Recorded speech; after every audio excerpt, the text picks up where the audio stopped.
Yesu lau toto wa olai. We all need Jesus, we all need the light. Jesus is the way, the truth and the life. I say we all need Jesus, we all need the light. Jesus is the way, the truth and the life. I say we all need Jesus, we all need the light.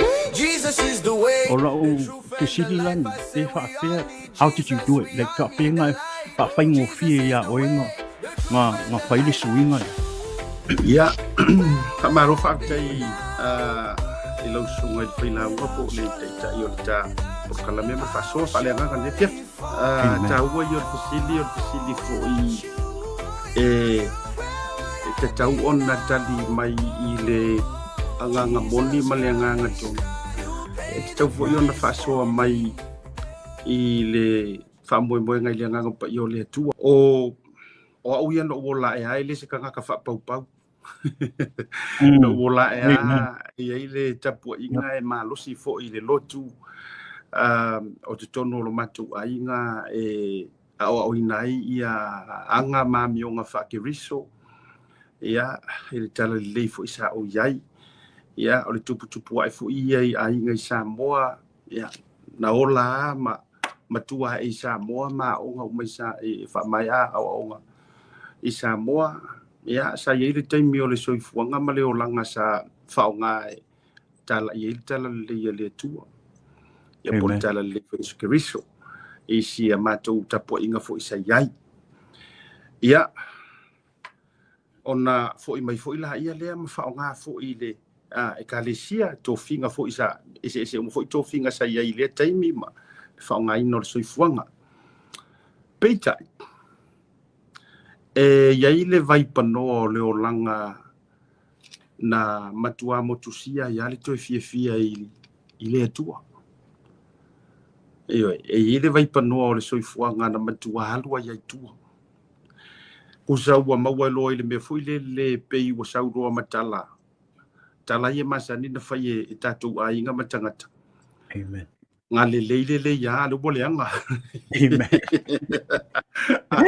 ana tua ya isi fa mai a makai le anga ai fai ule le a o me o tu le mai ya u tita no ha mo wa a mata mai le ai uma engala wa boleanga o te lo fo se va ngore ta fa so de ne fia o le a fa to a fa fonga inisi ina inisio va ngole te tinonga ro nei tangata ma sa valinga wai e monia fo ile nga ro ngolo fa nga ya wele tua i lau tua fo i por kalame fa sala lau ia ai ele ma fai ona o ta avatu ato ile ano fa le sa valinga ma le suinga ile tua ai o va nola fa pende ia o va ngola ia e tate fia i do a walanga o fa sala lau nga fa le nganga e tate to e tala noa ai ma faila te tau tinonga e tu sore sa valinga a tonua e ia se sia nga ma e uma ta fa soa e luta tununga uma tu ta fa soa le mangu ia se ro koses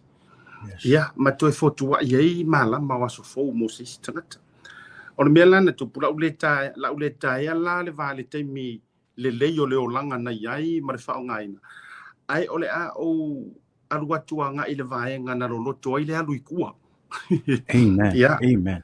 Yes. Ma tu mai fo i power foraimo o le olanga a kuanga o ngai ma le olanga a o tamaititi pe o la apostolo Paulo fo mai a o tamaititi sa o faia me fa ka miki ai ma tu mai o sa moa le nga yai o sa moa e pu mo e foi lele e va api tu langa o fengarenga inga ma environment ma sisi o manga peita Amen. wo makua ai kuso wo amaya wele tua wo makua e le tunu o tele yola ilo wo langa atoa ai ole ku ole feku lengi o me fa fia ole me la le wo tu lai mai ola fale anga i Samoa a ole temile na ola e mu ale mafau e le imalosi le mafau e fai ni fai unga le ai uma maila ia le olanga onga ai au mai le tua ma fa mangu ia inga ngi usilangi ia pe or kala fu ile pe woka o ile ngu forfola inga ile woka saula ingi amen woka saula ingi wota fato atava ailo le fe ilafi o me fa fia ai mana tua mai fo i Faraimo lo sunga le ile pulo le ta por kalami mana tua o le i ka fau ja mo ka aru ia nga ngana fa fa ngofi o le i ka amen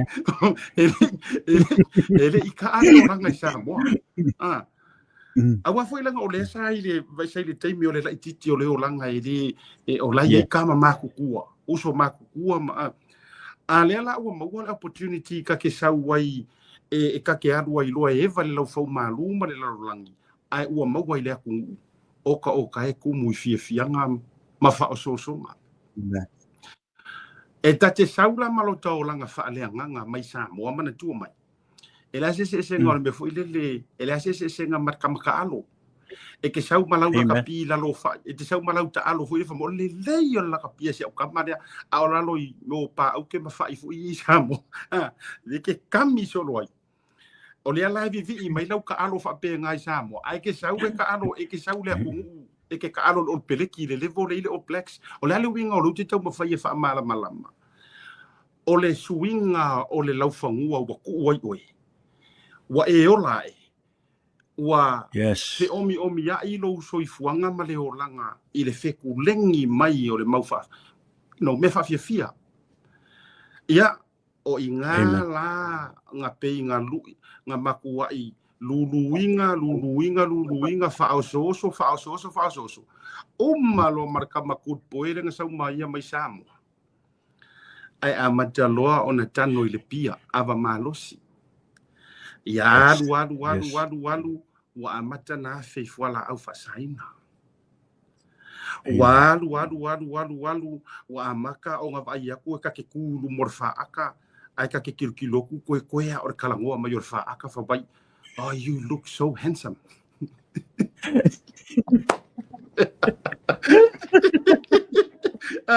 okay no le foi que sa foi mai au me nga e ui mai foi la sunga o le winga la tala o le la wa ku wa ngi mana tua wa tafia le foringa kama fa makapala fu ie mai sa mo wa amata na tafia lo tapa fu ile sa mai sa mo pia kala wa amata na mo mosi foringa mana tua o le environment le ka kala ngoi wa sui o le la wa sa wa amata na e loa ya o temilna ia lai ia hau talo wa makala ngai loanga wa makan kilo fa flat top i wa maka e ile o ki fo ile le pi se naki ngai o so au ka foru wa lo skaili o le mea wa tup wa o le sui o le atunu mare o nga ele wa e soifua ma fa wa wo langa fa kama makua ma le fetu leni o mea na tutupu o ingala na amata iloa ona amata ona o sa vali anga i me le tau mai e le salamo wa amata ona o sa vali le vanu o le anta o le oti amen wa amata fo ila ona o le toe ila i upu i le fionga le tua o mongia mangkuala ngor ka fa so le nganga or fa so fa le nganga ele ila se me kau kami ai fu o le me wotupu wa amata no walu i fare kalapu ai le masang ile o langa mangkua ye e ke i kalapu sa mo e ke under age o le ala wa amata ona o walu i fare fa fia ya mangkua mai la kalapu ngai o kalapu ele kulo wa o aso nga yo te rope na e suma nei o aso nai nei e o nga o au makukua tu lo wa e mala ma pi o le au old school e o ngai far kalapu e leta o le parakaiso ma me o kamala yang o sa wa yo va ngai o ke yo kama fanga o city Gay Road wa ya a karangoi Gay Road kusa a kalangoi Australia kusa inga le ile pito nu ngai singi ka o King's Cross King Korosi pi kau fa kusa ai atala noa ya o to America pe wa kala ngoi Las Vegas ma ole me o te tau vai atu i lau sunga te whaila unga pi mo koe wha wai fo i pa koe ia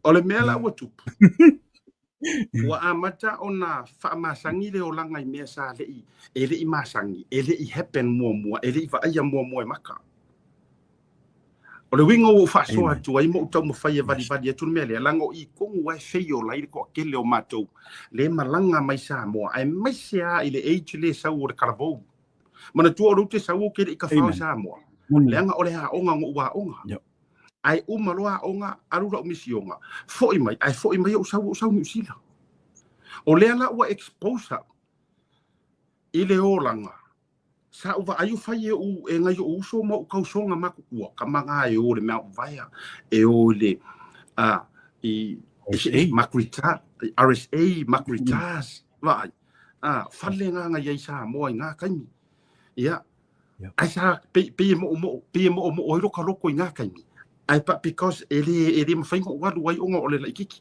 le ala o sawingi o kilo o i kofio la ele ro pe fa pe ia ole ola fa va le ina tu ro fi fianga le vai yes o i langa a makai loa ona o me mali ese mo ua fa tau mau kusa uanga o lo wadu ke lo au ele ko ila ya o onga wale ko ila o ya o onga kala le I'm talking about myself amen usa wanga o lo walu o ke sa fa i ko kong o le falsa ia esa sa mai le la unga a si fai fe au fai le songa i vasenga o le mafau o ka like daydream mi fale nga e vai nga po gay road o fale nga e vai Newmarket o fale nga e vai Green Lane Penrose mai wa alu so o male so o ilo male melea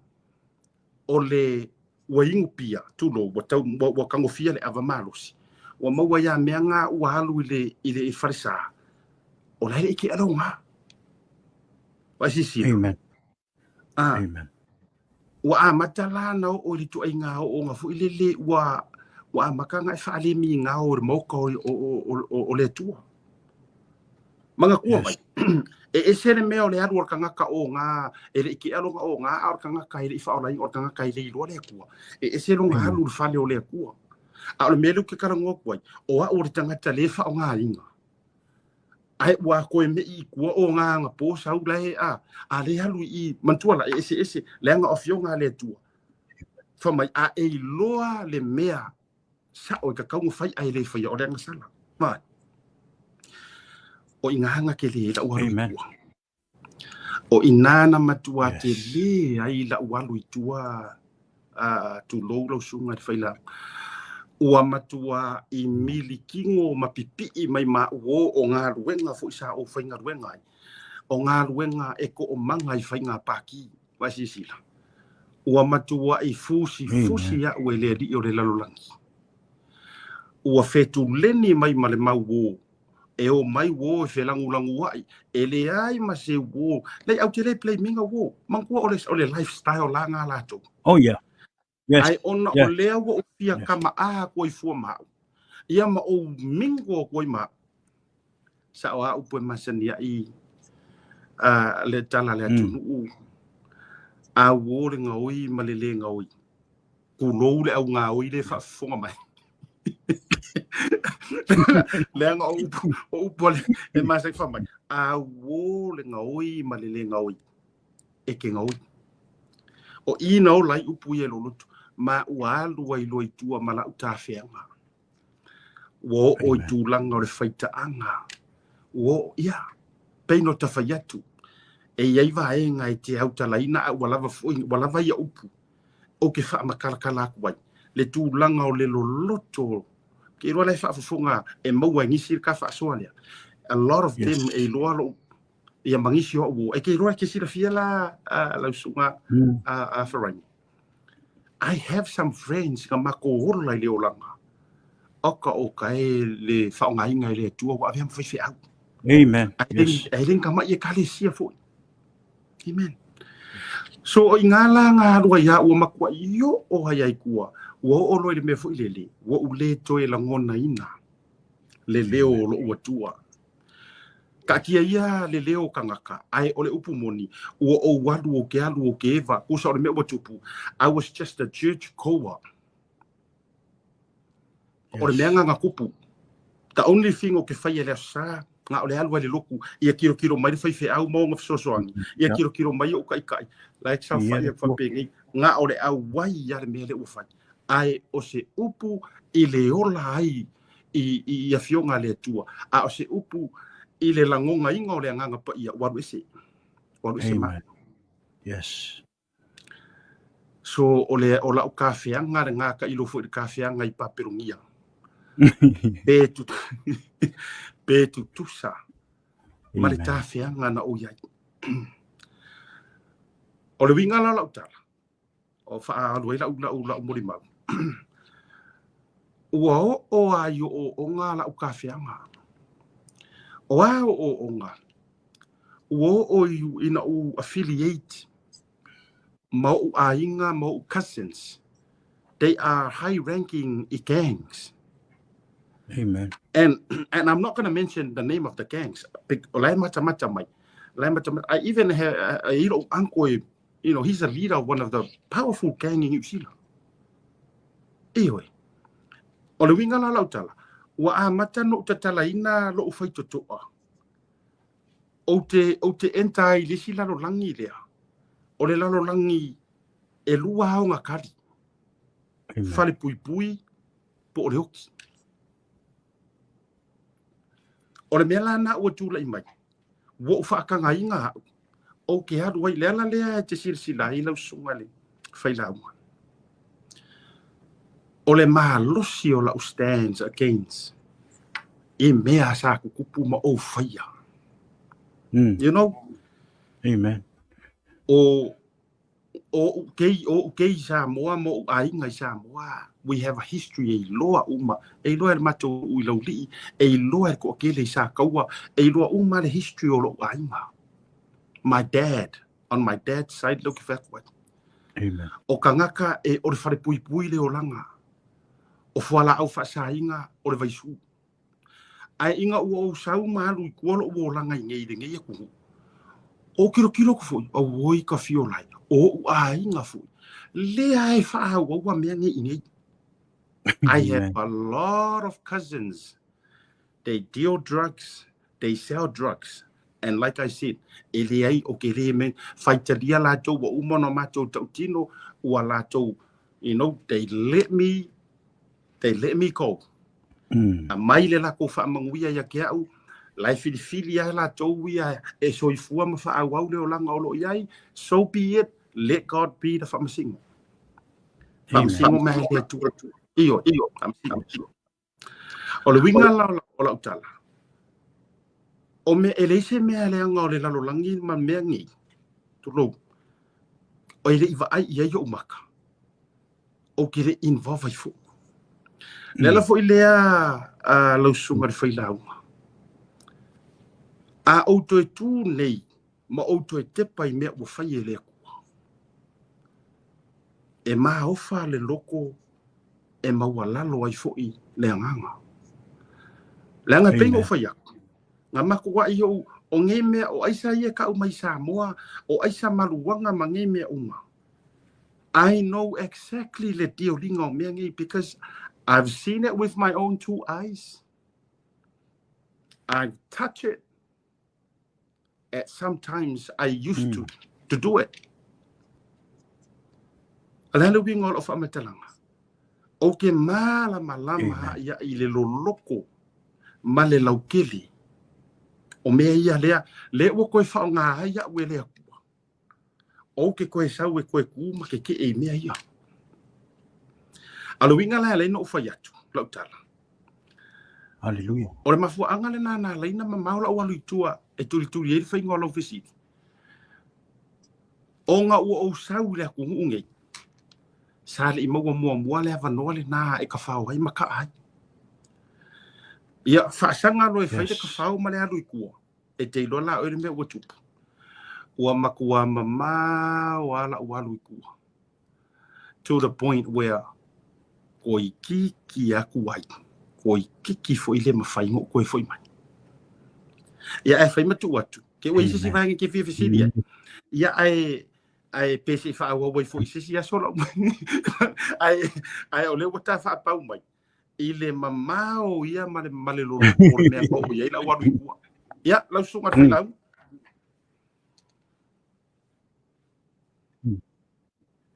amen ia ma nei le mo ma so along long wa so ilo mo ma ia ele fo ia ele ia se me o lo mo ma ele io o fo ilo o ranga me le we tala no ai fo ilo mo ma o la mo ma ole o a unga ora mai tonu le ainga e fa o lainga o lo tama o lo tina o lo tama wa o fa o mo fa ia sa mo ku kuila ia no fole o lo tama fa la si o lo sunga ia o e o afa fa la si ia o tina o le fangsa mai ku kuila ia pe na o la ma to ia i fangsa ti tuila ole malia le o langa kupu ai e fo i ka ke sila fia fo i mele loko sempre mo kwa ingo si ai sa mo ya sola pe a bibi i ka ngaka e aku ka ngaka ai ya sola vai ke mina o le winga la lo tala o lo tama e le fo si e lo tama o mo uso temina nga ko lu nga wa mo uso e le fo si ma ua e fa nga le fa ya le o langa ngaka ia e paule me ia ko anga le loku awange i faiese me sala ile ngu kulanga fa penga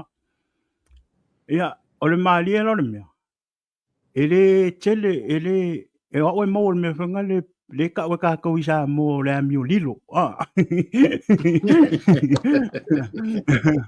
aba ile mako ainga lo tala mo ye o me termine wa te matu aba ile mato ainga ya o anko so uso o anti o ufa e peia ka ngaka le fo ngal ai le lo o le ke le o le ke le ngai sa ya u le nganga fo ngale wa le faile o langa ma ko i fuli e faile o langa ai awange ka wale le ainga awange i lo e lo ainga o me ye fai o le o langa nga lo mai e o fo nga u fal pui o si ero se i vanga ka ko mafka e ka o wala winga ele ko lo si o tama lo kinga e le isi la fia e o mai e o fo nga i uso kai lo fo kwai lo me kai mi ngai lo ka po ka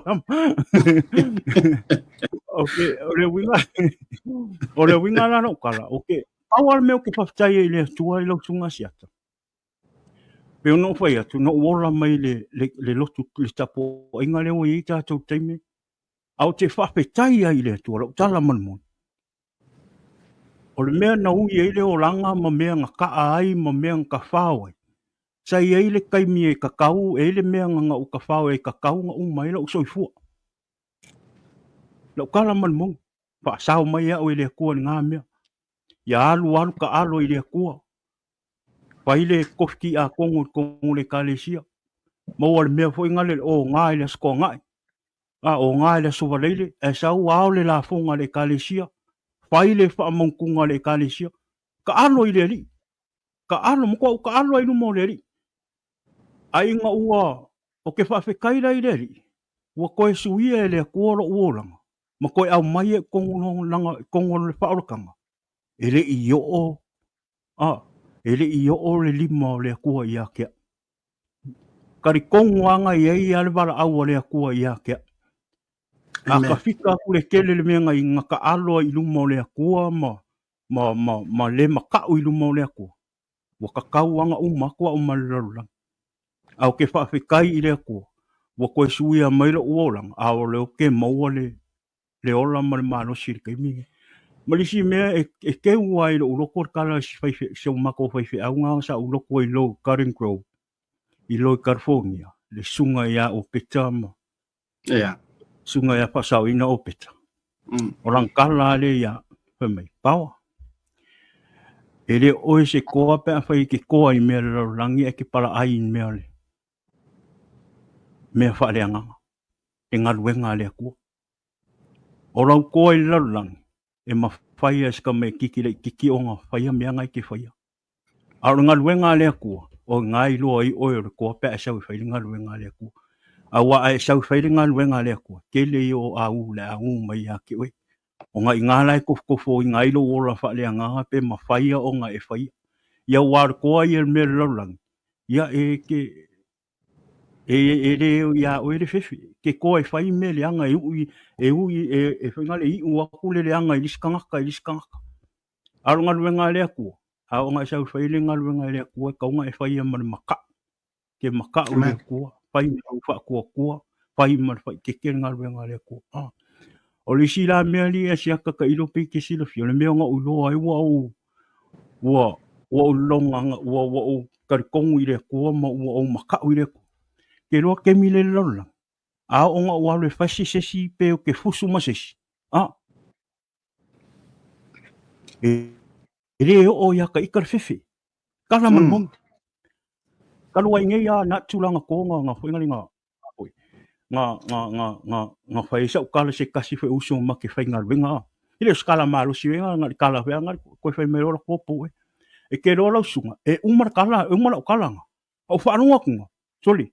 O pe o sau ia ka ikale fefe foi nga o le fefe lai kangaka e pe o fefe ile ko o lo se sela o mero fai a te me ngola ila ke mi ngola ila o mo kwa ile ia se maka ile ko le se fefe a lo kwa la ko facile pe fa se kala le anga le kangaka e le sau fefe ai nga u ko maka ile ko mo sau fai nga luenga le ko mo ko ave wakalo ngala ka fefe sale masangi nge ya ka mai kala ko fe me ora ko polo mo ai umai wo le fefe la ka pe wo fefe le ko po se pero wa lo ni sia songa so wa lu su e okki asi uso le wa lu ko e fa ko ese malo yele viene tu e te silfia o le uso ya ke riso o loto o nganga ia malangona ia o le tangata ua liliu moni ese mai le leanga sa fai.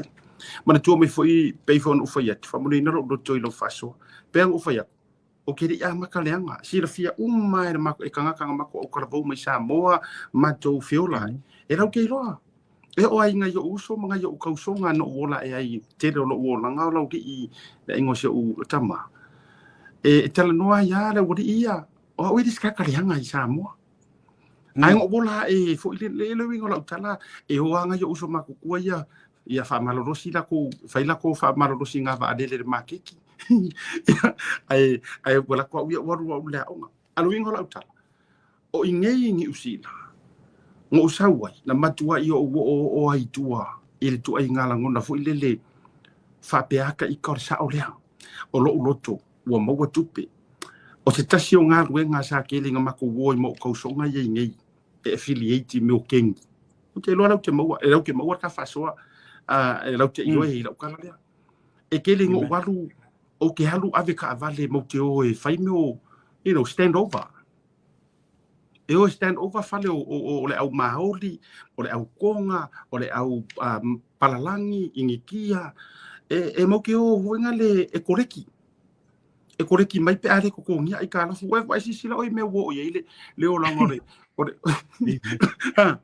yes mauteo o la mo mau foi mala tau tino ngale nei e matua e lenga te mori mau na mato faia a o le mori mau o lo ma futa pe le te mile nei so tolua ioe ai me se fu o le nga pa io le tu e fa on hala o ka vale e fa onga la uka avale kai minga wa foi langa la uka avale e le lei pepa a fa kuma ko leo mana tu mai a fa kuma ko leo kai minga e siakia o clean records a o le fa ai lo e leo le mele a wo ye yo langa ai la ta to le o le e ke umar ko ke le fo i pe o lo so no kwa ke ai si o lo ai ngai ke kanga ka really. Is this guy making this up? No. Ore mea lai mau keo, e whaongala o ka vale. E whaongala o ka vale wa foi a asiaki mai e leo isi kaimi e sau ilunga ia ma man ko ngai sia kilo o sa do background ma me uma e kele lang kilo mai leo oh he's a former correction officer vai ai le o ilo mai o le so fa inga na bele le mo ke ko le ki mai ni ai ta la fu o le ko ngia a ngi mahauli i me o fala fa saina ma tula no fa pena ia awa ku fo ia la yo ku e kaungar fa kari mai isi kanga o fo ila ngai le o tatoni ni o mea e ye kai mi mau ke ho ku ai feko ai mai mar io ale o sa pe lo fa fonga le tu o ngi nguku ngi fanga ia sa oilor kan fo ile ale ko va vera pungar ka vati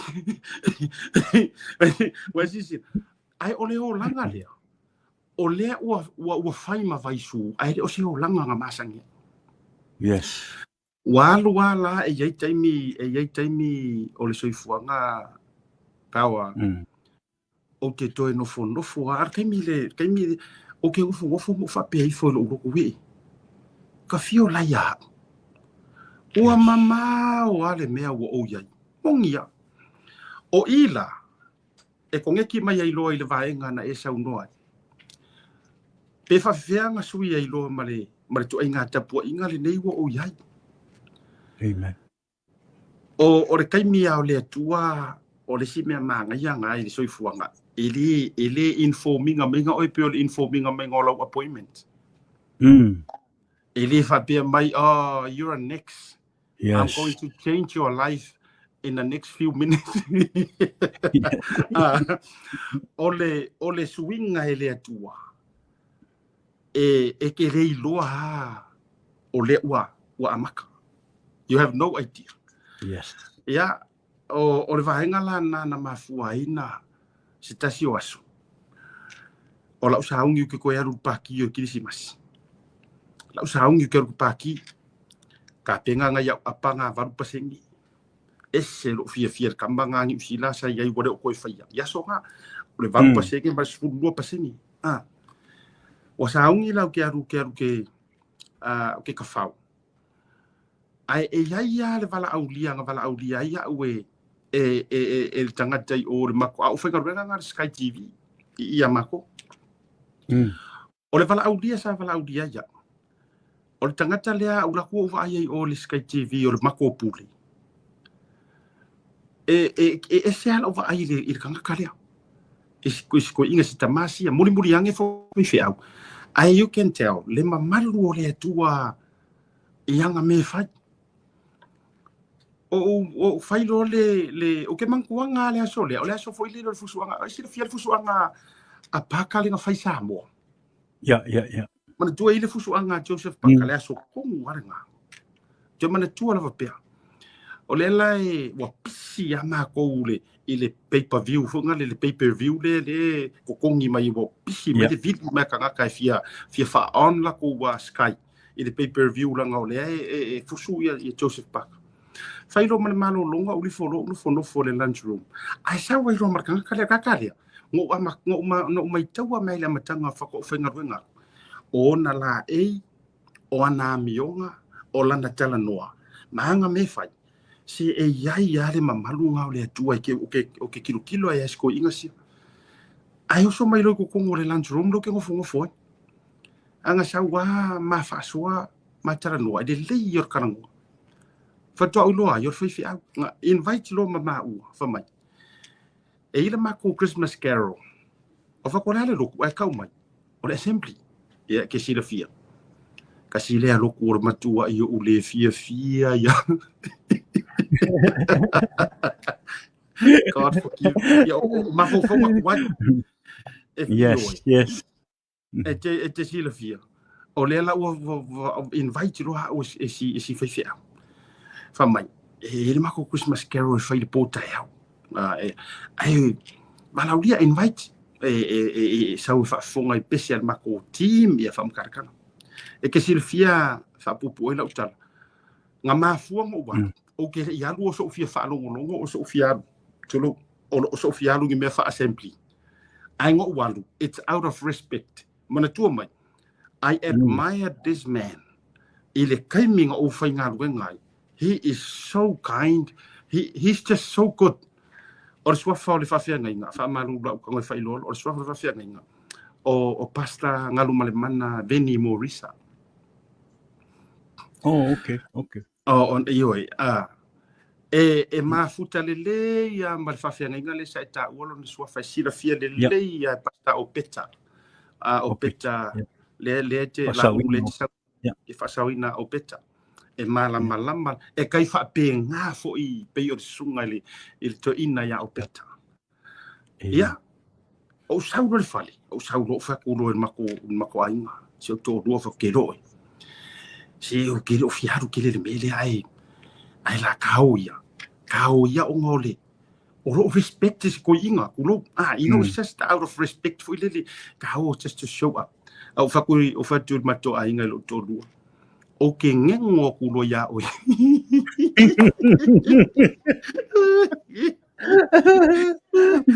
Vai au kala lai fai.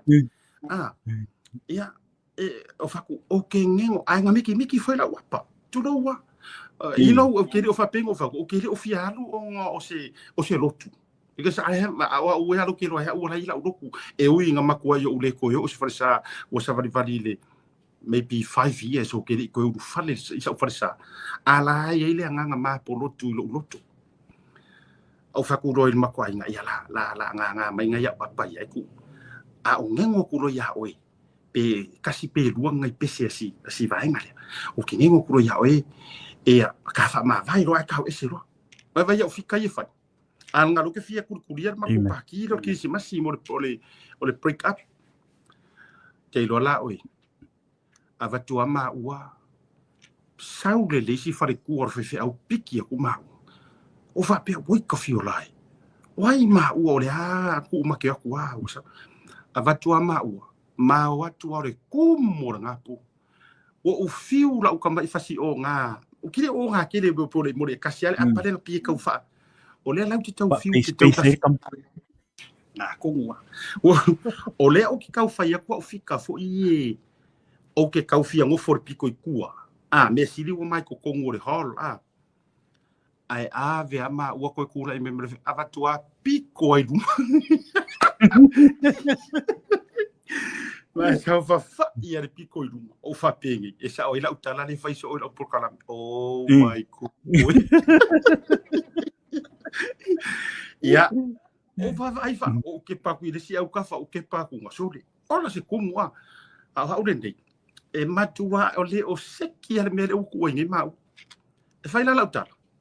Aru lo mat por kalame. E le ia langi fai ngā loku ngā pespesen ngā le Christmas Carol. Te si le fia lau sunga power for rainbow ma le whafonga me le tato tunu ulta faso.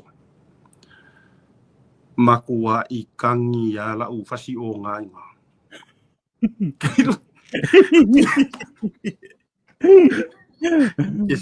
Ke si la fia oi.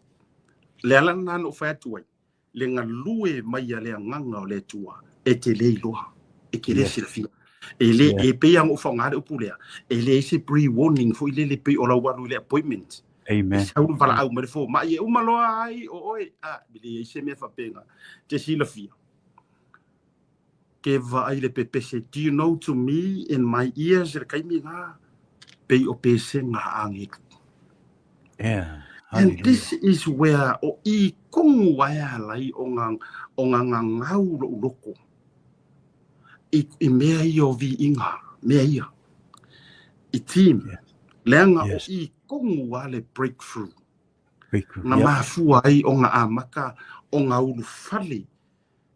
Le sa vali a kia au. O ngā sa keu wala le team. Si ufufonga ke lo e le pepese. Leo le vaenga ia si team nga pepesi. Makua I hita ia. Saule pese. Ke sila fiala. Ke pa mai ro ko rua. Ia kia mangua keminga usi ka I o si fafingi. Le ola hausi ka I keminga e pio keminga. E de fato wale usi ka. Al keminga pesa faya I lungo fefi. Ia. Kama fo ingele la te pa mai ase o ko rua. Whapea mai o ngā renga whaila u kala o ke ngengo ku roa mahau loa. Kei roi, e vai mai lau kei.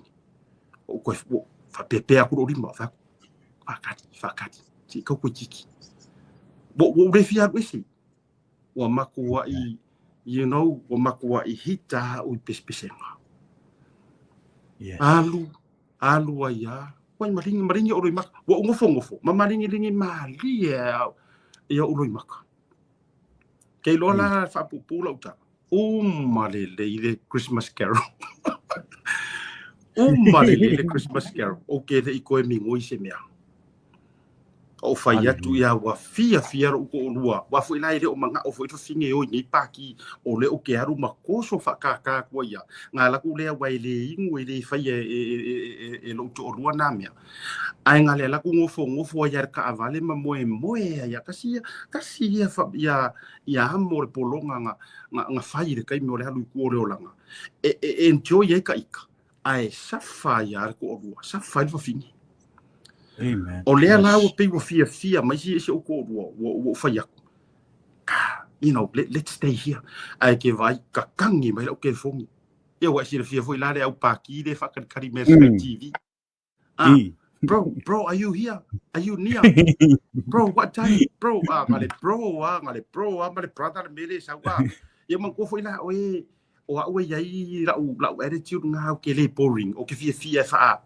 alive me e o foi lá I mako e vanga o le misia mai au e vaenga ele au kafau ele au e vai o le misia wo foi au le la ku e fai au kala karie a vai tato ye fa pea o le fie la langi o sa o le mela wo ku o va ku ngari ngolo ke fong ke lo e kapi I turn it off o kapi no mara ke fongi o fa pea o wala le o inga I would say o inga I le kulanga o le whaole tanga o inga nga whai ma gateway o inga nga whai ma whai totoa o le fia o lo moko I le mele ta u le pisa I ka kou o le whaole kanga a wai lo ukari kongunga sa iei mua ai o tele I malama nei mea wha pea uia se o mele a fa ko fa ola inga roile ka ko fi ola la langi ko ro fa ko apa au ma fa lo pe ai ko fi le ko lo se sira lo langi ko fi ola pa Yes. o le temi o le ma fa ka ke le ima ka ke le ilo inga le winga moni o le upule ua ola ke riso ku so le winga nga o la fa ola tanga ua ola ke riso I lo loko ua ngofo kupu fo I ke riso ma fu I se e mafua I le suinga o lo wonanga. O ila, e mawhaionga o wha upuinga o le touch by an angel. O I. O nga a maka I lo leanga nga usawa le fale o whaetui le, o whaetui I se utorua. Let's go to church. Se ka hoa langa o lo fia. Le urua I, mangua le first love, fo le lo urua I alofa. O whaku. Se ka hoa si koe kau kakao le mea lea pese mea mo inga kupu lo korpole. Ia, a mata mai lo ina le masa valinga I le meta ua le whaola tanga. Ai, e ke sira fia la. E le I whai ngō fia fo I la le sau ua le sa valinga le na. Yes. E le I whai ngō fia kusa o le ua kai ko kongo le me ka ua le whaola kanga. Whaatai e lo toi. Ai, ua sau. Ua sau malie ia mana tuala o le mea le tuki. Ua iko kong, ai ke le o lava ka penga la ilu I kau de la fea ngai ma oe o lo iai le whaorakanga. Kong whaokanga, yeah. Lua fe sulima 2015, I remember, lua fe sulima. Ke sila fiala, o lea la uoka whaapeka ki sauro iko kongu ke minga. Ia o ka tenlo. Ia ai, o le wako as long as wa iko kong e te lole mena tupu ma naia le whaongaina ioi ma lolotu awai o le upu le tua ele I leva ai a makafo o nga koe maua ue la uvaenga ia o kere whaiaku o kere ta oni no tangata ai ua koe maua ue la uvaenga o le au whawhiawhia o nga wasao mai le tu inga ne fo ile wasao mai ke au le ko inga wa inga fo I wa makua fai me ya ioi a mai wa e poko wa valia ia te sila fia fo ila Faraimo o lo o ya ke au se suafa matai e sili anga yelo mako ainga e ui o ke la kiki I le mako farfanga ai ua fili lo mako ainga e ma uso makua mo kua fafini o au o le a fai mamakai le anga e lau ke sila fia e isi o ka mai si o ka mai me alofanga mai le atu o ke fia I le anga nu o le mela le ua o ai ko ngore fa ora kanga mo koe lulu inga ai lo fa ku mo koe pa u ai fo o pomongia o koe pa u ai ku I think ngo o sao ko I was not expecting ele I makua fa le ngalo ma fau ke karia inga le lu I kaude la koe lu I la kauinga ya within I kokong cut the long story short koe back marka malo I lalangi koe fo I lalangi io o fo I le lalangi o le mea fo I la watupu uro le fafong o la fo inga o koe fo I ale ngā meri langa masangi o koe join ia uo ia ukausonga ma mea uma wa what ai ngā o and I must whafkai si o tō rua I le ngefi afi o la whafkai ngai lo ko she's such a warrior o le ale wingo ra ukala mai o le kele o kaimi o ke aru ese ai mai ia ke haru nga I lalo pa masten nofo ke fe haru wa iso ai ngofo ai I mako fale si o kinga ia ngofo le finge o le fia haru lalo la o ai ngo so ko lu fe au fa o kanga ia amen wa mako walo loko har ko haru I kuwa ai o fo I le haru I kuwa o ai le mele o fia loa wa maua kupi I kulanga o le ka alo masingi kasira ngare si me o introduce mai lo olanga ai man ole sa ut faroka au introduce mai lo le mele o makua I o ngofo kasino la lika a makua I vai me uma wa toe ya peita ia wala o le tua na mafua I ona ave ese ma ua mai le mako ministry sai ai o le wingo la utala e si la fia and I must testify this e si la fia le kua e yai le mea le ke fiu e fufuru ese o le konga fiki e maua e leskangaka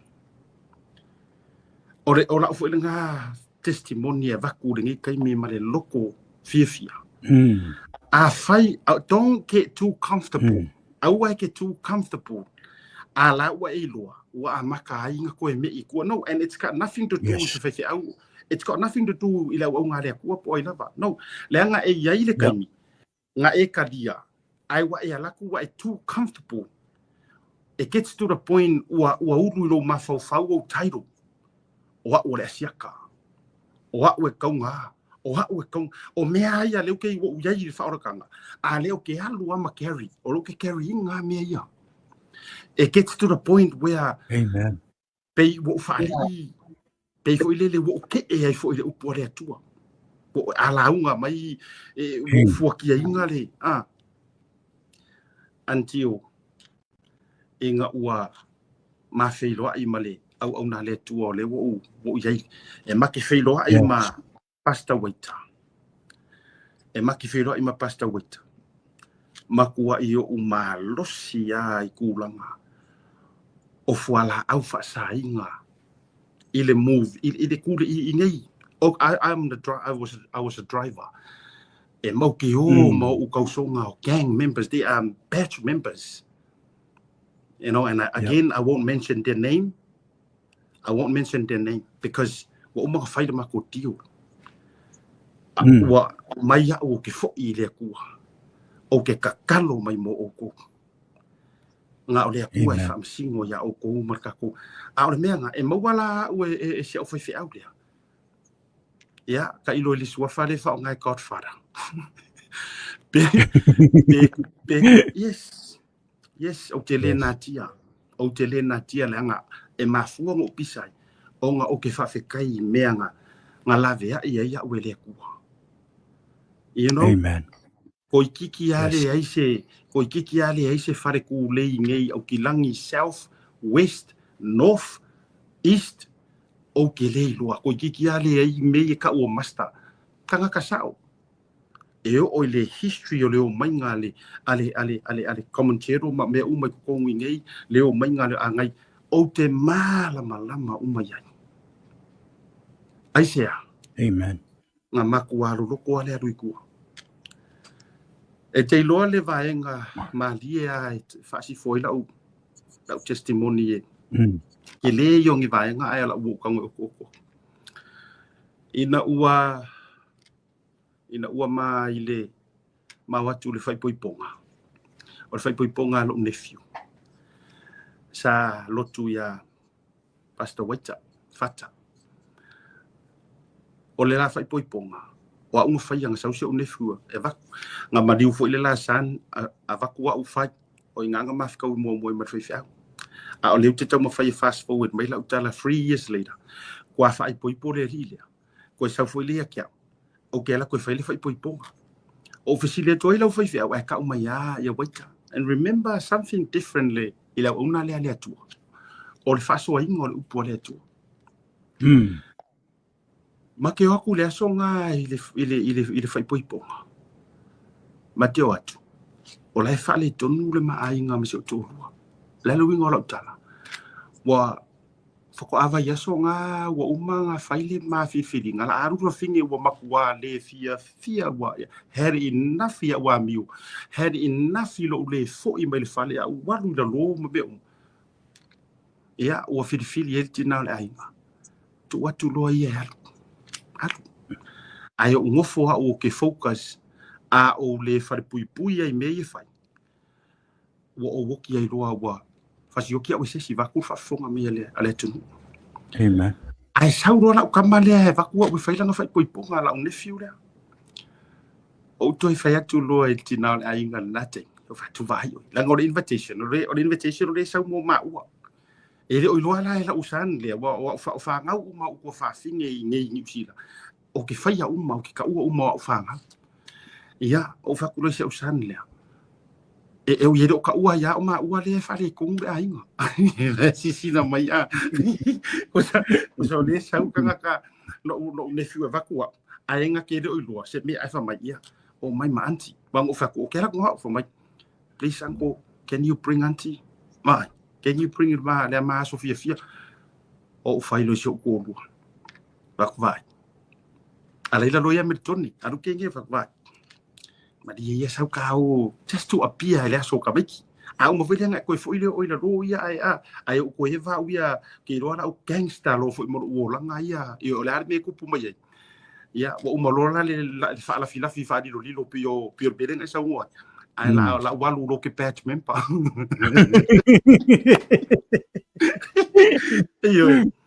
ia ma o ro fe ponga ma o ro ma te atu ala i tonu.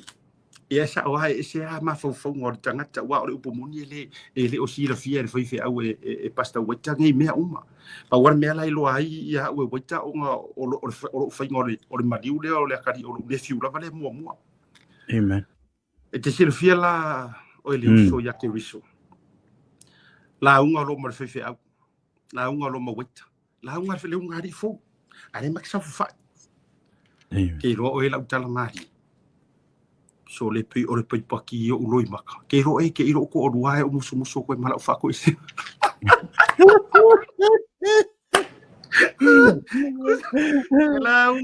Ela unga foi se au ile upu le ale esele tio nao fa ko fa longo alea ile vai con winga foi se au le upu le o levi le melenga ko mai ole o a kamu e faua ia e faua eva.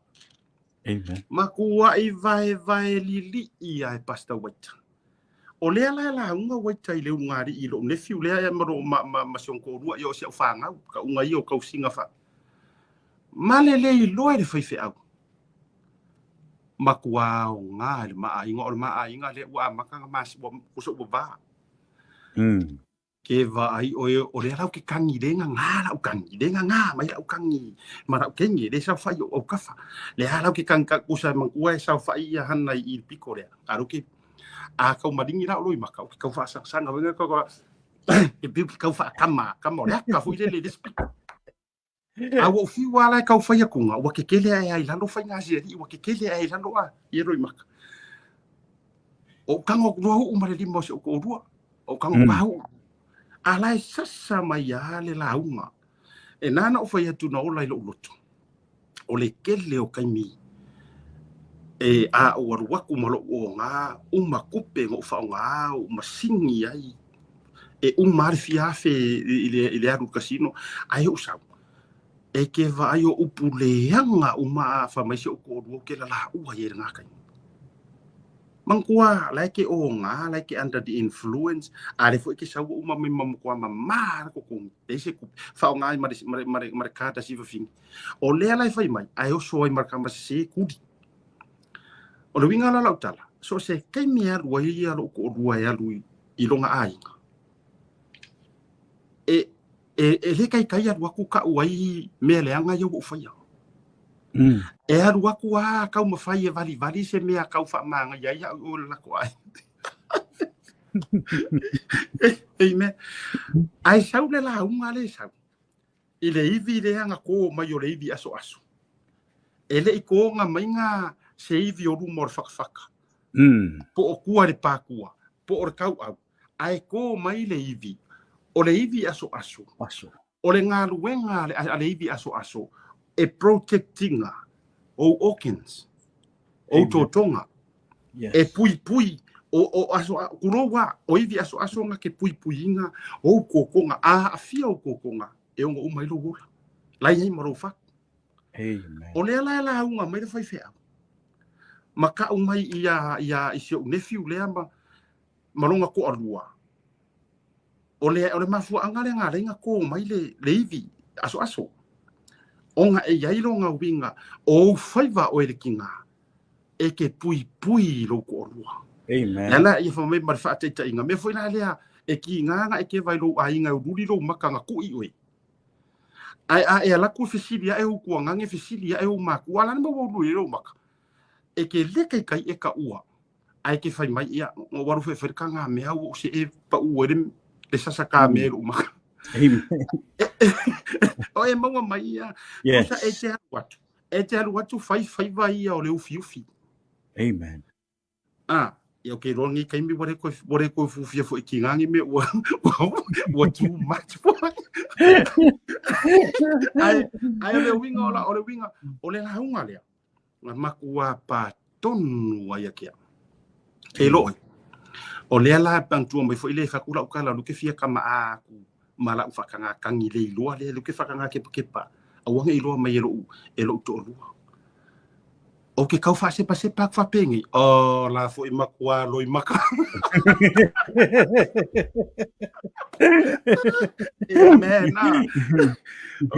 okay fa sanga fa pengi o ie e feo lolo fo ila usisinga na ia I le makua lolo vai mai fo yo la o kenye ia la o makua inga lue ia nganga o le tua pen of it fato atatala le fa pe o la umuri maule langa o ke manga e avakure me mongi e le ese me ka o se ke uonge me ma fa kupu se me le kupu ole aso lea o te tau tino atu e lua ele o iloa e se o fai fe au le sunga ya waita kai minga e ngake le isi la fia inga ya o ke ror kama ole o fafia ngai tanga tole tua wa speak kai le nga a nano fa ya tu tara le he has no idea o la ua ia fa pa ia inga urunga li e ko rua ke me kasi lua amen o la ua ia o sia le fia ngai ngalo nephew malonga ko rua a ua ia ko e fixing ai ia mare ma ua urunga li yes from that day fa uma ina mo le maula e le pati longa lua mo le mau ai ngangu fa yak lau summarizing from that day till now. Ua owi loa. This is the place that's suitable for me. Ilo wolanga. O mea o masa o whaia. Le ai se mea e le iyo o iai le upua le atua le lau ngainga. And you know, if there's one thing, o kere whape kau whaavivi i lau whaife au. O le atua ave iai mea uma. Ai e mafua mai leanga e ngalue mai leanga o le atua e whao ngare ka ngaka. E ngake koe lili ua lesi ka ngaka. Iyo, e whao ngā mai e le atua. O le winga la o whamakalanga. Mangkua la o le o fixi na maunungari. Wa fix wa makua i o Salamoa ke loe wa matua i o Salamoa e sa o nga ka meki foi wa ka fia liu furu mo ale nga kai mi ai si so sa vidi ka ku ka i ka mo ka lele se ku o le hale winga wa makua i ka o kingo ale upu ale atua o a uma me sa o faia ma upu le me fai sa fai lo ko rua le anga si o i fo i nga whakulanga le iai e whaiwhi au le upua le atua. Inga ia avea o se awivi e make feo e foi lele e ke e ka iala ai tonu o lo ainga. Ia a makalo man masavalinga. E keidwa. E a makare le masavalinga. Ai wa amaka nga luluki le leanga wa amaka nga koe comeback le kele wa o mea leanga yang o waru fai mako wo fa masasau you know mako menga mako wo ave mea ko kingo kangaka fa marusi da kang kusa o lela amaka nga koe comeback mea ia o lela le alin fa yatura utala le kasole ngori ta o le ta por kalame po la por kalame le nefia file u fa mangui ngai so wa vanua. Jesus is the answer. E ke sila fia. Ua uksaunga i avelo uola i lea tua. Ua whaila uka uki ngonga i lea tua e kau walaku i langa au au. Amen. Ai a maka loa o nga koe come back. Ua a maka nga koe whaasanga sanga mai. Whai ngā le fili. Ma meia sa o waru ke whaasaua mako wo solo maisi au wari ia mako wo whaasaua solo i ngai maoli ma ngai ia ka ngaka. Le la wa matana koe come back ya. Amen. Ai wa umanatu. E se te mi e fa wa wele ta le mori mau pe no fat. O te no forma se ta o te no ngaola le nga. O le patilea. O le patilea e mori mau wele ko o lua male nga pa ia. It gets to the point where wo mai ya mai fanga ya kia. Amen. To take me out. Amen. Yes. Because we've done so much with them. And I know so much. Ai vai nga kiri vai au ma fa perfeka nga ila o fai fe au. Nga pui ya mai ya o e me nga kuku nga kai au. Ai o manatu e fa au si asole vai nga telele o le totinu. Ai a o mawai pelo o vanoi le nei vai ngol ta faso. Le ala le na e o lai loko a o nga le apostolo Paulo. Yes. Amerika la Paulo ya Korinto lua fai upu lima. A mata upu lima fai upu sufi. Fa mai a o se ua ya ke riso. O le tangata fou. Iele tu. Auka ua mawai mea tuai. Ua whaafowinga. O nga o ngofo lea mo mawhauwhau. Le ki o a fai mai le kusi al fai launga. Fa mai le kusi al fai launga mua alo na fai upu iwa fai mai. E le ai ma se mea e fou I lalo o le la le ngei. There is nothing new under the sun. O whapere o lo mawhauwhau. A fai la ele se mea fou. Longo winga o mea kau ke fai ai le aso ma le aso. O mea e fai so o ma fai so. Ai whawhiwhia la ngoka maua se mea fō. Whamai la Apostolo Paulo, a o se wa yake risu. E le ai lava se mea fō. Ngā le paua le mea manga o ile kua, o oi, o au. Amen. A o se wa yake risu, o le kangaka fō. Whaauka, ua mawai mea kuai. Ua whaafo winga mea ua. Longo winga. Amen. O le manga onga o lea. Ai whamai le whaperekangi, I like the English translations, whamai. Whamai I'll put up the English translations. E alengo fia ye. O le upula e whamai le English translations. O le whamai. O se wa yake riso is a new creation. Le NLT Bible. Whamai. O le kangaka wa yake riso is a new creation. A kako whasamua inga whamai. O se wa yake riso. O se foanga fōwia. Now, why? Lango ke fia upule o se foanga fōu. O le mafua anga power.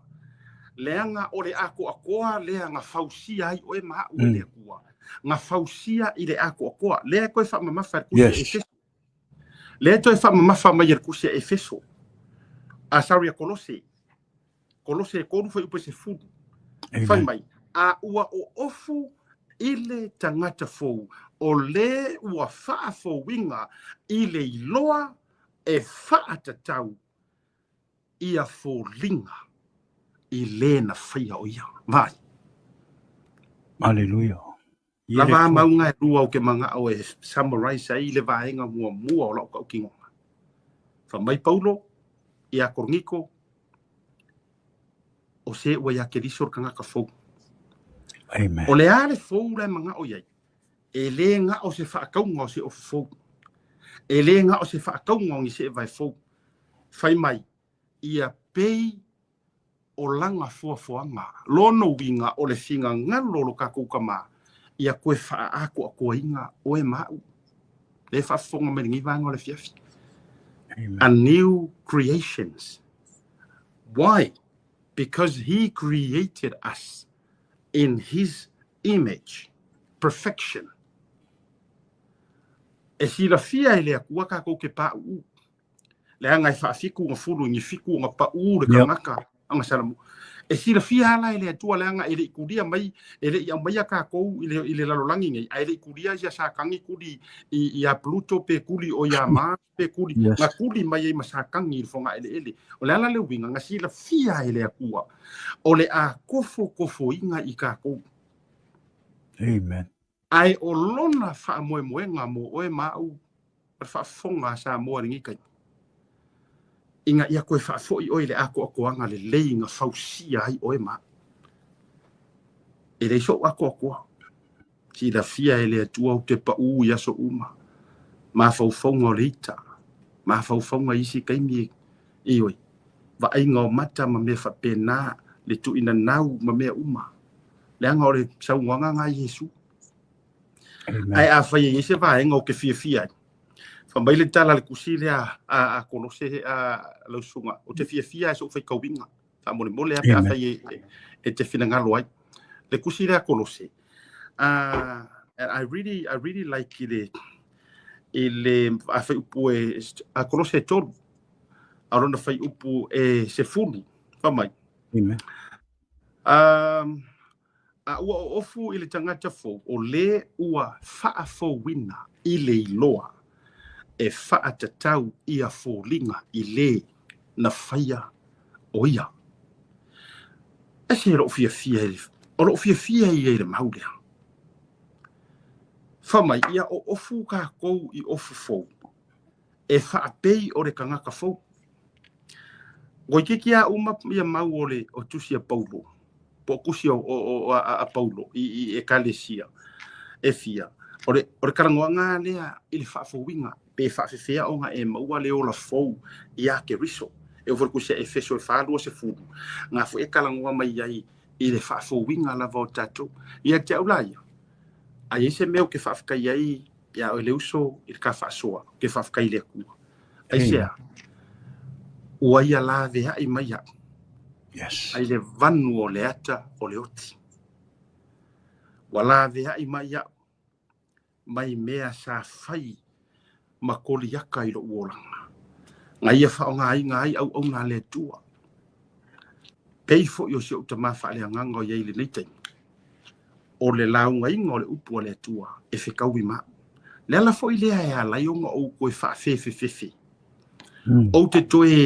O te toe mingoi se isi environment. E le maa losi ke le aile lau ngai ngā le upu o le tua. Why? Amen. Because o kei loa e le whai ngō fie le konga whikinga o lo uolanga. Yes. Amen. O aula, e peo a fionga le tua. E le au ngā ia ule upu fo ile le mai e au ngā le upu le tua e au. O ke loa le o langa ia iau. O ke fia i le vaenga le o le whaatonu. Whaapoto. Whaapoto. Pambai. E au ngā e au e au i e whaatonu e whaapoto. So I like that o I like a whaakongu. I like the whaapoko.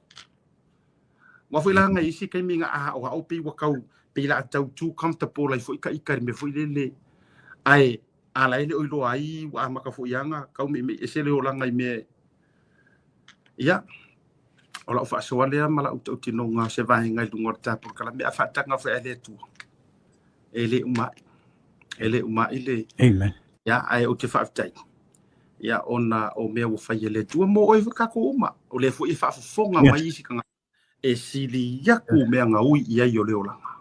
E sili yaku. Ai se vai ngau ke mika ai. Ai mai kala poskolo paulo. Ke mika. Pe a fai e kusia lo uingoa. I leona i whau. O ke mika.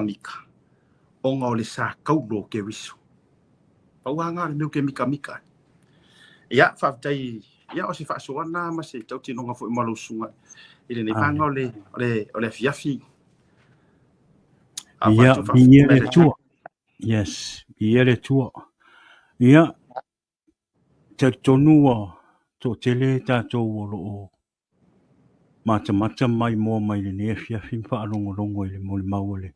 Lona au auna, pole sunga fo i asiata i le ne fiafi. Ia e tari tonu o whailea ma lui tau i lo ora whaale nganga. A whai fo i o le te mata mai mai mua mai le nea fiafi. O nai te fia i meo le o langa nei ma tu ina naunga o le o langa. Ia, a vea le mo le mau ia ma le upo le atua ua whape naona sau noa ele sunga po le fionga le vai malai a siata le nea fiafi. Ia i whai malu tau ia te oi. Whaalonga tu fo i nea so le mo le mau ia te le whaane tia lo o loto le fia ma le oli ona le upo le atua. Ia mol mau fo ia le uso. Ai se te mi o logo langa fa apea fo ina le ua e whaalongo i fo ua le toe alofa le tua ia o e po e ni o manatu ua po le ame ua tele i me tupu i logo langa po fea e le atua. Awane ingalo ia te oi. O le atua alofa. O le atua na te whaia i tātou i lona whaatusa. E le mana fo i le atua e i o tātou anganga i le paafi. O naunga o pokalama le nei, o le tala i nā tupea le swafo o Yesu ke viso. Ma moli mau pea le langa le leima le arofa o le atua i o tātou o langa. O le aia e whaalonglongo atu fo i le nei aso i le moli mau o le uso. Ia, e tele a vaenga o lo moli mau sa o tari tonu mau i loa e te tau ana whano e so i fua ma le ola. Ai whawhitai i le atua. Wa whaasawina mai le uso mai nei tu langa ma mea na ui e. O le soi me whawhitai i le atua. There's a reason why e wakako savali e le ko inga o langa ma the path that we walk, that we go through. Because e ao inga i kako. Ma koe whaakongkongu inga i kako le keimi i luma. I le kaimi e koe wala awina i le atua o tātou wola. Mo tātou tangata e whaonga ina i lo na ngalwenga. A tātou maila e toi whaule ngal. Awange i whapea nga e saur whaarokanga nga e koe nga e paula i e kua ma e ngofu ai. Nga e mangakura i e le koe whaonga inga o e le kua. No. O lo koe pau aku. There's a reason. E iai ale mafuanga. O lea. Ole koe whaakongkongunga oe ma ia e o i poponga mpinga kanga. A o le kemi e koe sau e koe avelo wola i lea kua. Wa e iloa whaile me kakau o ngā whai. Wa e iloa fo i ke e popua ngā mpinga ka e ofo i haka ika. E ofo i haka kako uma. Ngā kako ui uma mai lea wala le e le isi singa ola mai ua ami o kongu no. E a kemi kako ke pa uai. A kako pa u. Kako koe kakalo i lea kua mpako ese i lea kua. Ma koe sau koe avele ola i lea kua. Amen. Wa e whai mai le ahoi. Whai mai le tusia. Whai mai le tusia ai hoi. E Isaia.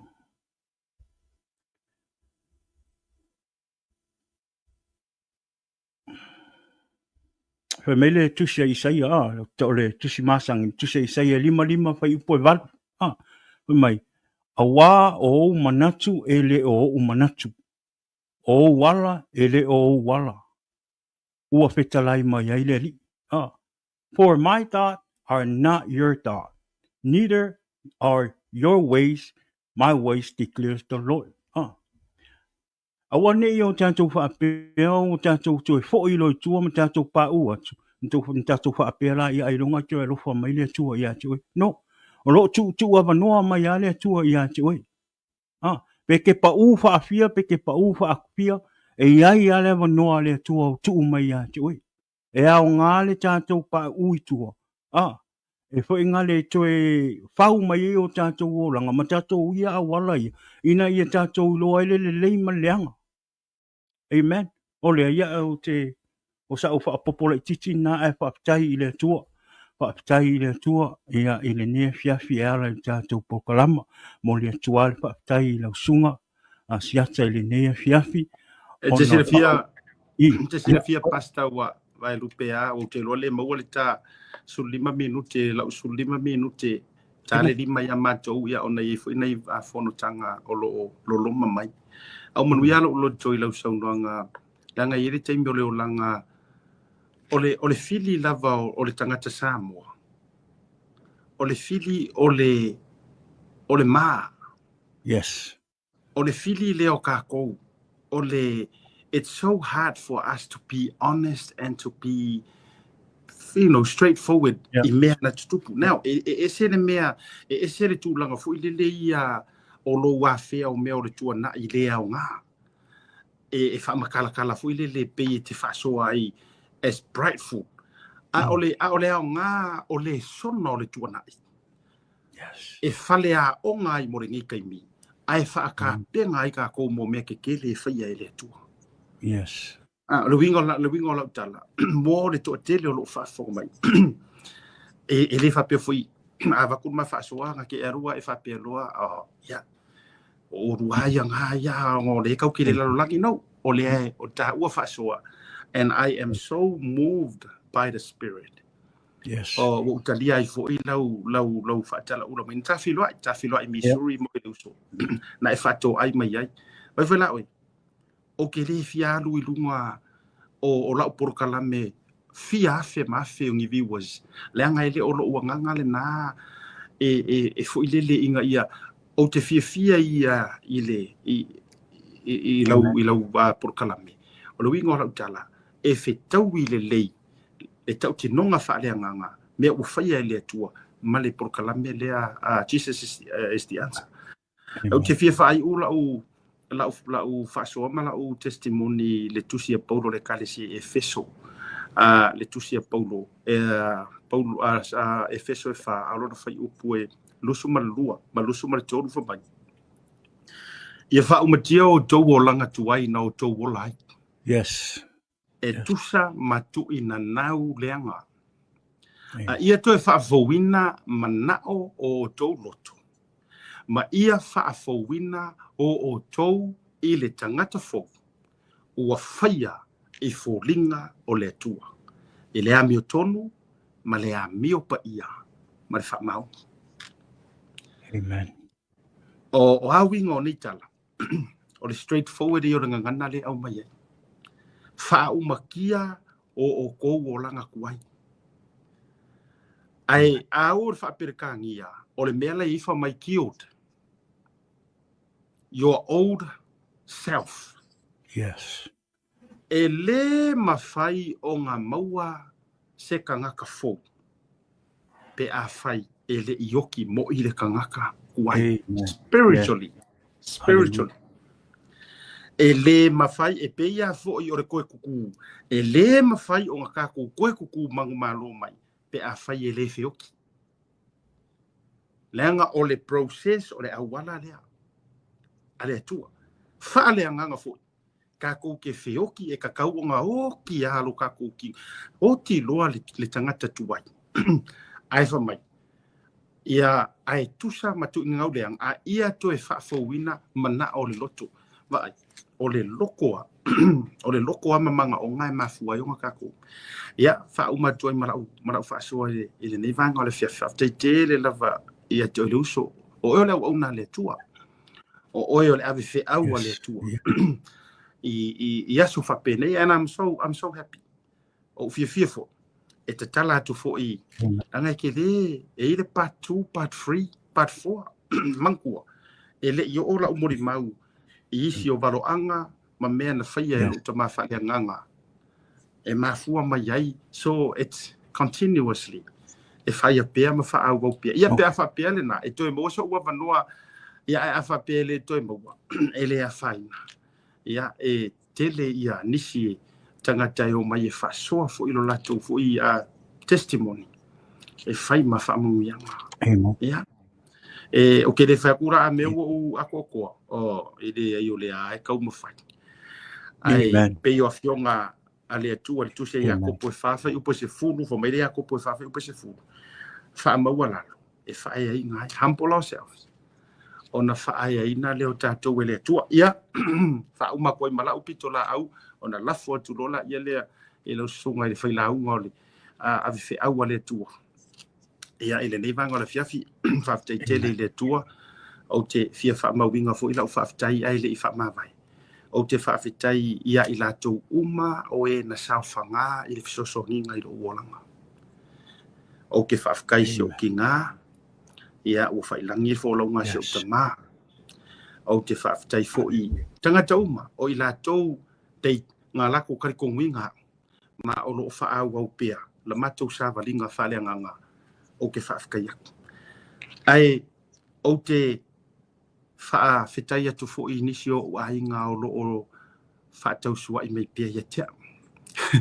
Ia, nisi fo i o a uo, a kongwa i ngisi uo, wale koe fia uo ia, uo ngā whamai uo fia angit.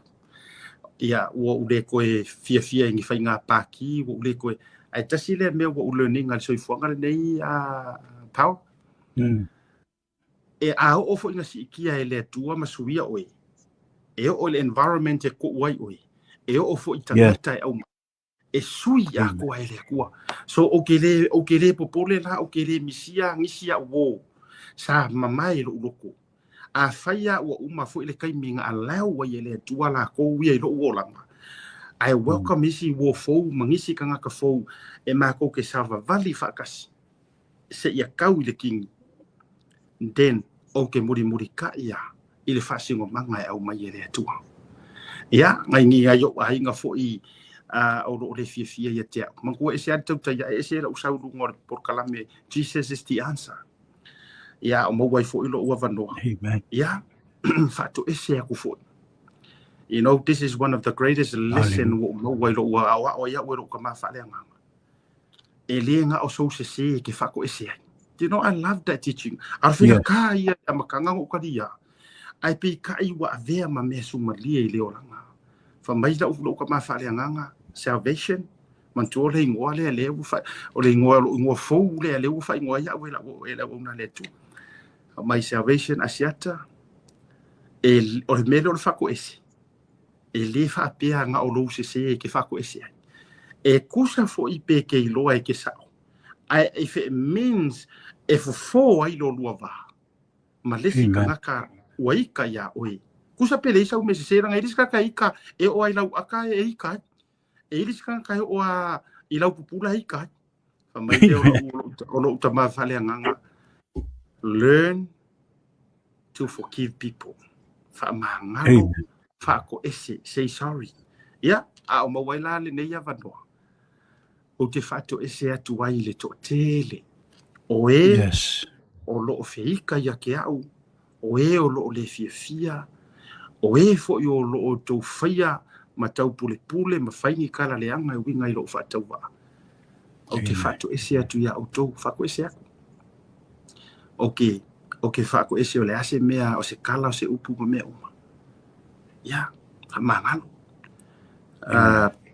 A fai fo ko ke le fia lo wa inga o le nei kai mi i le fai unga o yai ma le kala le leia le tua o yai le nei kai onga o swinga ke kele o lo langa sa ko nga o fango ai hope le wo ko malama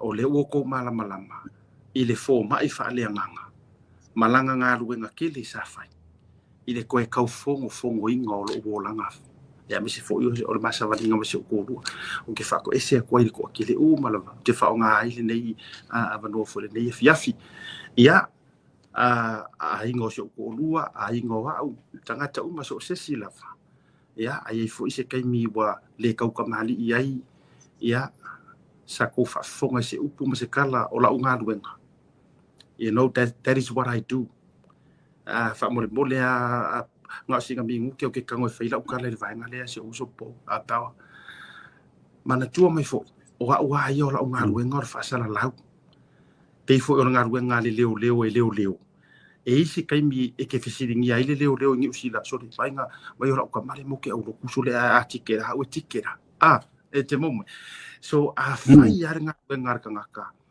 malio tolo malia feno tolo o le nga luenga ya kangaka le you know I'm just doing my job as a fasala lau pay for your way nga fo e ke fai la o nga luenga whatsoever nga luenga isi kangaka nga fai ai atato wo mai loa i le tūlanga o tatou whanau ma atali ma fino le tu.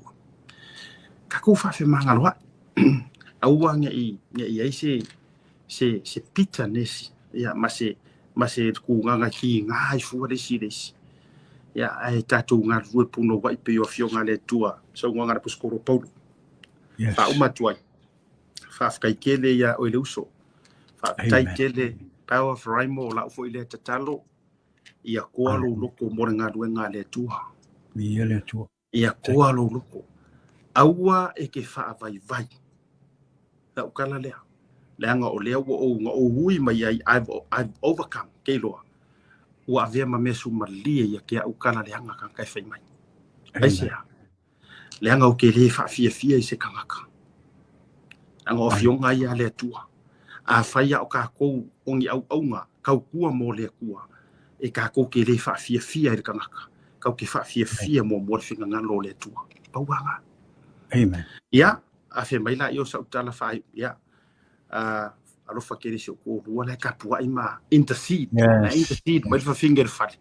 Ia, mi ko ero whanau. Ia, aware whasoa le ne fiafi. Ia, ono Yesu soifua mai amanuia.